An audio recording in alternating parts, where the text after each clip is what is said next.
নমস্কার সবাইকে, স্বাগত জানাই আমার চ্যানেলে। যে বাঙালিরা ভাবছেন এই ছুটিতে প্যারিস ঘুরতে আসবেন, ঠিক তাদের জন্যই এই ভিডিওটা। এই ভিডিওতে আমি আপনাদের জানাতে চলেছি 3 দিনের মধ্যে কি করে আপনারা প্যারিস শহরের সমস্ত অ্যাট্রাকশন ঘুরে দেখবেন। শুধু তাই নয়, অ্যাট্রাকশনের সব থেকে নিয়ারেস্ট মেট্রো স্টেশন কি হবে সেই সব বেসিক ইনফরমেশন গুলো আপনারা পাবেন এই ভিডিওতে। চলুন তাহলে ভিডিওটি স্টার্ট করি। প্যারিস শুনলেই প্রথমেই যেটা আমাদের মনে আসে সেটা হচ্ছে আইফেল টাওয়ার। আইফেল টাওয়ার দেখার স্বপ্ন প্রায় প্রত্যেক মানুষেরই আছে। চলুন তাহলে এখান থেকেই আমরা শুরু করি। আইফেল টাওয়ারের সৌন্দর্য নিয়ে যতই বলবো সেটা বলা কমই হবে।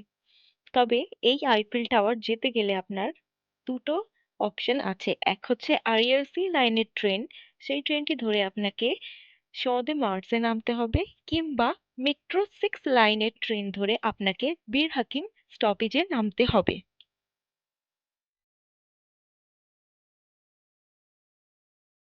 আইফেল টাওয়ারের সামনে রয়েছে এই সুন্দর ফিল্ডটি, যেখানে বসে আপনি আপনার পার্টনারের সাথে কোয়ালিটি টাইম স্পেন্ড করতে পারেন।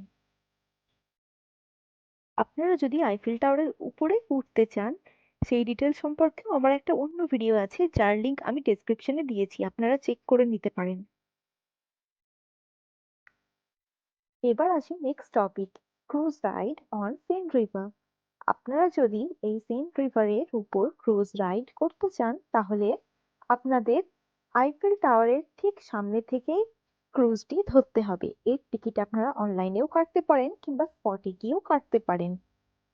বিভিন্ন টিকিটের প্রাইস স্ক্রিনে মেনশন করা আছে, আপনারা চাইলে চেক করে নিতে পারেন।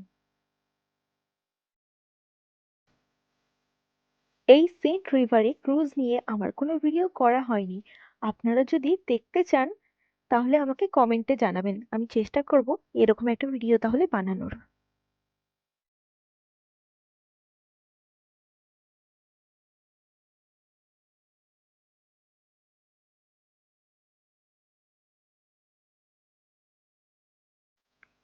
এই যে ম্যাপটা দেখতে পাচ্ছেন, এখানে আমি দুটো লোকেশন মেনশন করেছি যেখান থেকে আপনারা আইফেল টাওয়ারের কিছু ভালো পিকচার ক্লিক করতে পারেন। ফার্স্ট যে ব্রিজটা মেনশন করেছি সেটা হচ্ছে পন্ট দে বীর হাকিম, যেটি হচ্ছে বীর হাকিম অ্যান্ড প্যাসি মেট্রো স্টেশনের ঠিক মধ্যের একটা ব্রিজ। তারপরে সেখান থেকে আপনারা পায়ে হেঁটে ট্রোকাডেরও যেতে পারেন, সেখান থেকেও আপনারা আইফেল টাওয়ারের খুব সুন্দর কিছু পিকচার ক্লিক করতে পারেন।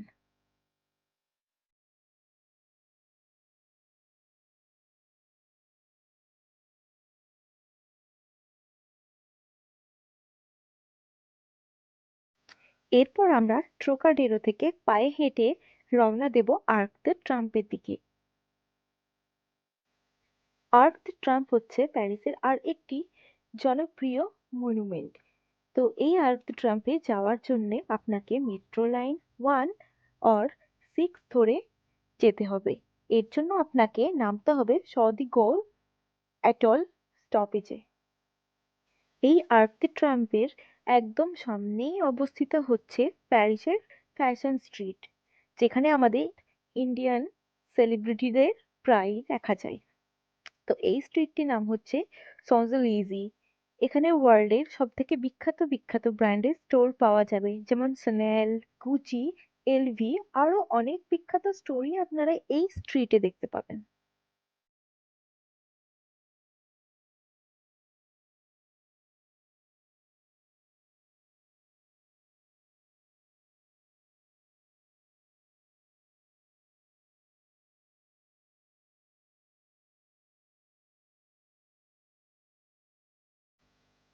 এবার আমরা আর্ক দ্য ট্রাম্প থেকে পায়ে হেঁটে রওনা দেব প্লাস দে লা কনকর্ডের দিকে। আর প্লাস দে লা কনকর্ড থেকে যাব তারই ঠিক সামনে ঐতিহাসিক আলেকজান্ড্রা ব্রিজে।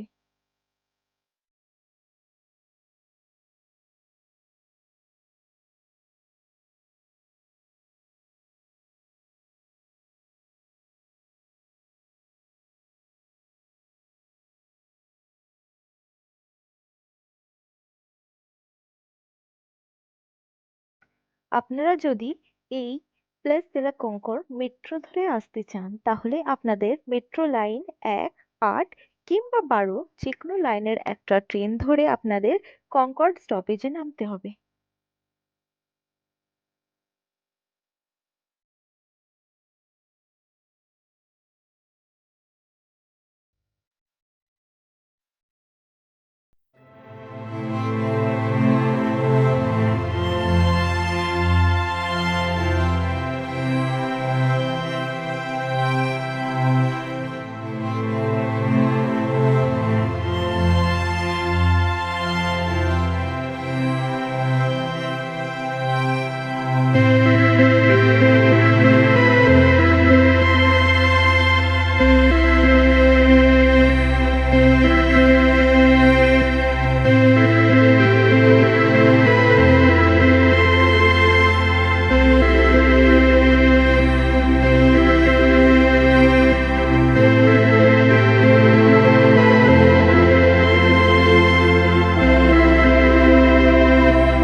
ব্রিজ। এই লুভরে মিউজিয়াম আপনারা যদি যেতে চান তাহলে তার টিকিট আপনাদের আগে থেকে করে রাখতে হবে। এই টিকিটের প্রাইস বিভিন্ন রকম হয়ে থাকে, তবে এই টিকিট আপনাদের 20 ইউরো থেকে 50 ইউরোর মধ্যে পড়তে পারে।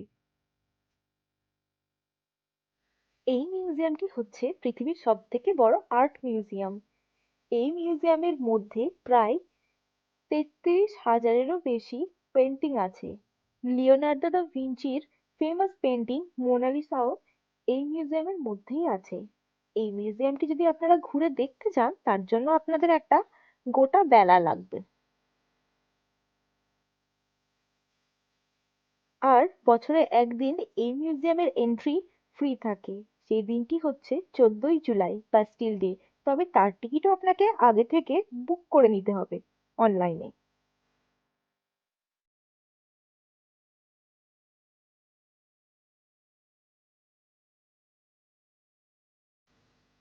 এবার আসি প্যারিসের বিখ্যাত love lock bridge or Pont des Arts bridge.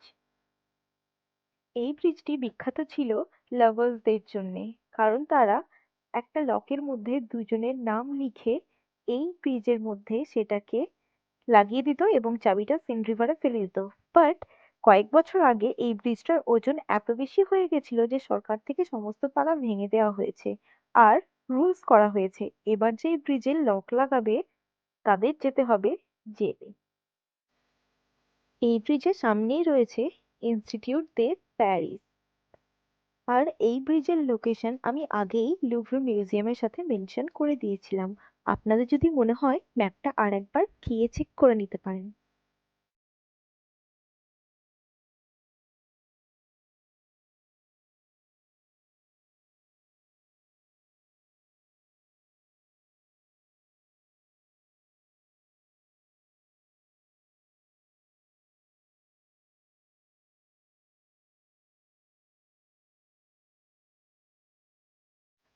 এবার আমরা লুভরে মিউজিয়াম থেকে এগিয়ে যাব পায়ে হেঁটে প্যারিসের ওল্ড ক্যাথিড্রাল নোট্রে ডামের দিকে।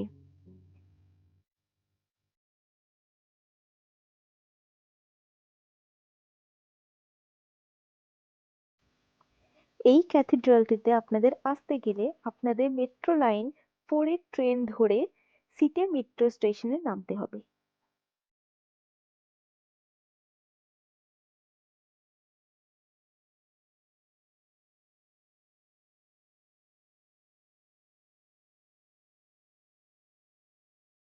নোট্রে-ডাম চার্চটি ছোট আইল্যান্ডের মধ্যে অবস্থিত, যার চারিদিকে রয়েছে সেন রিভার। ওই একই আইল্যান্ডের মধ্যে আরেকটি বিখ্যাত চার্চ রয়েছে, যার নাম হচ্ছে সেন্ট স্যাপিউ চার্চ।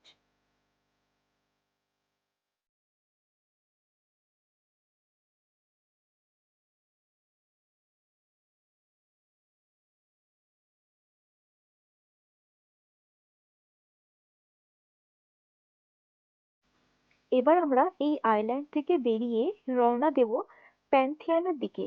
আর প্যান্থিয়ন দেখার পর ঠিক তার উল্টো দিকেই আমরা যাব লাক্সেমবার্গ গার্ডেনে।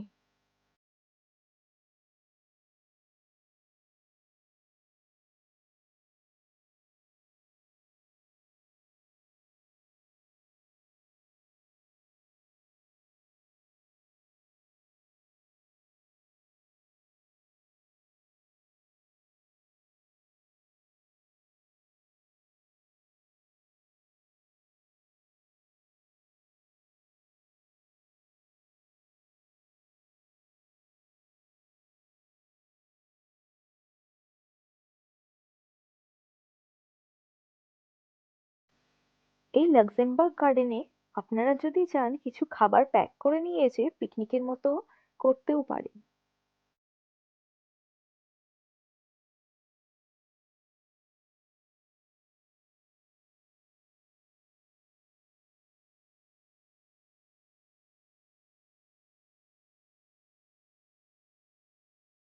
তবে দিনের শেষে টায়ার্ড হয়ে ঘরে না চলে গিয়ে পেন রিভারের ধারে বসে আইফেল টাওয়ারের চমৎকার লাইট দেখতে ভুলবেন না।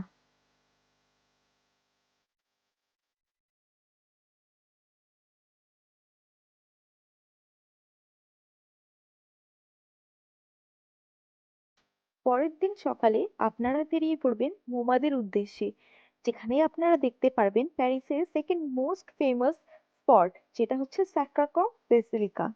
সেটি দেখার পর আপনারা মোমাদের আরো মেন মেন অ্যাট্রাকশন গুলো দেখতে পারেন, যেটি হচ্ছে ওয়াল অফ লাভ, যেখানে অনেক ল্যাঙ্গুয়েজে আই লাভ ইউ লেখা আছে। তারপরেই আপনারা দেখতে পারেন মোলা রুজ। দুপুরের মধ্যে আপনারা মোমাদ ঘুরে শেষ করে তারপরে আপনারা ট্রেন ধরে বেরিয়ে পড়তে পারেন প্যালেস অফ ভার্সাইয়ের জন্য। প্যালেস অফ ভার্সাই যদি আপনারা যেতে চান, তার টিকিটও আপনাদের আগে থেকে কেটে রাখতে হবে। সেই প্যালেসটি দেখার জন্য আপনাদের অর্ধেক বেলা লাগবে।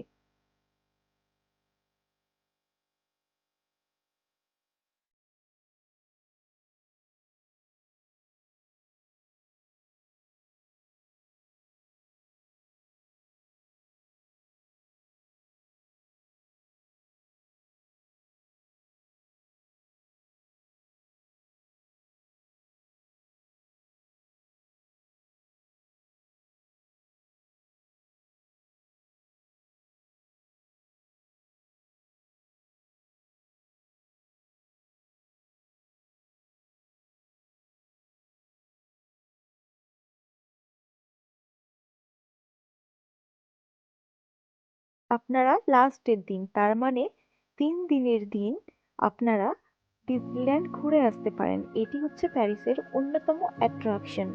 এই ডিজনিল্যান্ডটা আপনাদের এক্সপ্লোর করার জন্য গোটা একটা দিন লাগবে। যদি আপনাদের সাথে কোনো বাচ্চা থাকে তাহলে আর বলার নয়, তারা খুব বেশি এনজয় করবে ডিজনিল্যান্ডটাকে।